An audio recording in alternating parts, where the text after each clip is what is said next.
Well, it's not just the TMC that is crying foul over this action by the Enforcement Directorate. Akhilesh Yadav too now coming out in support of TMC, going on to say that this is proof that the BJP is badly losing Bengal, which is why they have now unleashed the agency against its political rival, that is the TMC in this case. Remember, this is a charge that the opposition has made multiple times in the past, that opposition parties are targeted using the CBI and the ED by the BJP. That's the charge that is being reiterated by Akhilesh Yadav this time around, coming out in full support of Mamata Banerjee and her party after the Enforcement Directorate raids.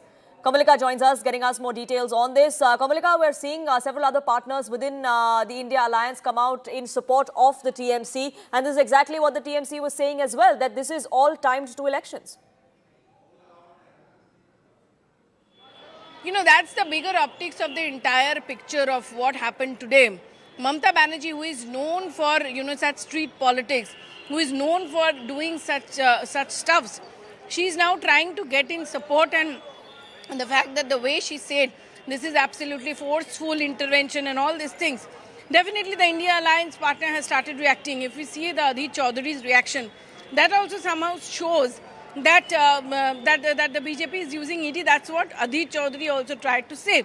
Now, Akhilesh Yadav also clearly standing by Mamata Banerjee, showing that the India Alliance, all the alliance partner has the same issue and they are harping it. But the bigger question which BJP is raising, that is also very important, because BJP is saying that what let her come? There might be raids. There is as ED has said, that there are evidence on the basis of these raids are taking place. But what made her come? What was there? What was the mystery? What is so important there? And definitely the allegation which she is leveling, that the candidate leads, the plan, the strategy, all these things are questioned by BJP. They are saying that this is nothing, something big was there, which she is afraid of, and that's why she came. That is the version of BJP. Now, clearly, the SIR war is on. A day when JP Nadda is out here in Calcutta, this type of, obviously, fight that has started, that is very, very significant.